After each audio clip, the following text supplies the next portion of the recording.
Hey guys, I'm Frenzy, and I'm here to show you how to track down Thunderstruck logs efficiently in order to sell them or store them for the housing update. I've been getting this question a lot because I have about 90 or 100 stored up, and people just want to know how I find them so quickly, and I'm here to show you that today. But before we start today's video, I've noticed that 75% of the people who watch my content aren't subbed yet. I encourage you to subscribe, it's free, helps me out a lot, and it takes only a second. And with that, let's get into the video.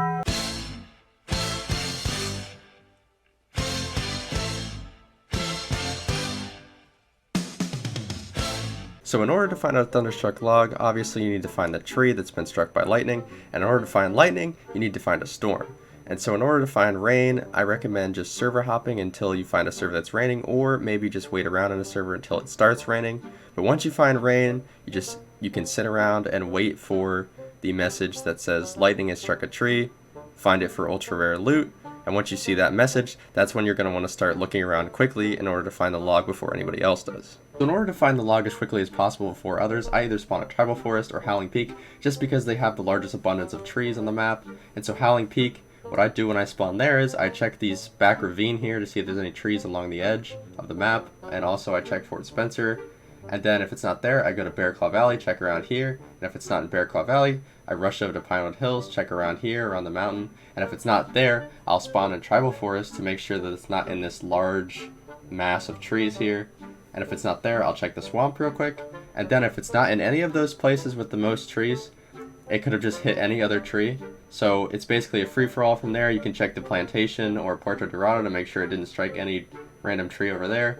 But then you just gotta kind of sweep the map as far as that goes. But the fastest way to do it is to spawn at Tribal Forest or Howling Peak. As far as tools goes, I recommend buying the best actually you can because lightning can strike any tree. The Thunderstruck tree could be a massive redwood or a tiny snag, so it's best to come prepared.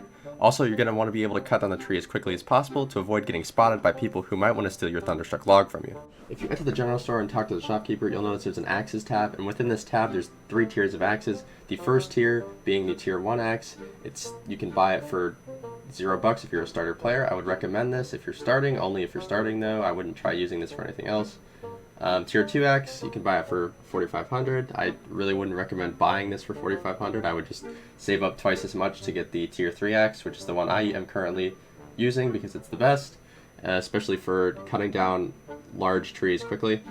I definitely recommend this one for Thunderstruck log hunting. As far as chopping the log down goes, you're going to want to clear the area of any threats, whether that be bison, bears, alligators, or even enemy players. You just want to make sure you have a clear, safe area to get the log so you don't get killed and get it taken away from you. But if there is a player around you and they're trying to get the log first, I don't recommend getting a bounty, because if you want to store the log, you can't store the log in your bank if you have a bounty.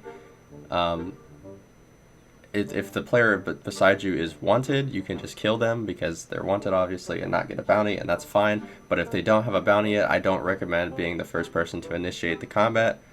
I recommend just trying to sit there and get the log first, and if that doesn't work, maybe think about killing the player and taking the log from them. Also, if you're one of those people that use the playstyle of taking the log from someone else and you want to get around this whole bounty thing, you can bring someone you trust with you so that you can become the one to kill the person, get the bounty, and then toss the log to your friend who doesn't have a bounty yet and can store it in their bank for you. That also works as well if you're going to use that villainous playstyle. So as far as selling a Thunderstruck log goes, you can't just press F on the shopkeeper. You have to manually enter the shop by pressing E, and then once you're inside the shop, inside your backpack, you right click on the log and press sell. Thunderstruck logs sell for 2K, but I recommend saving them for the housing update as they'll be worth a lot more. Also, one more thing, private servers do work with Thunderstruck logs. You can still find them in private servers, and I'm not sure of the chances being reduced or anything. So if you and a friend both have 2 private servers, you can hop between them to try and find rain and just keep hopping and hopping and hopping until you find rain. And also this reduces the chance of you getting killed by someone, obviously, because you own the little private server and there's not going to be randoms in there.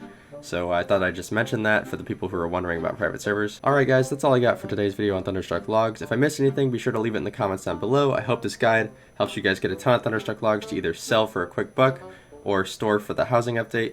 And I hope to see you guys in the next video. Peace.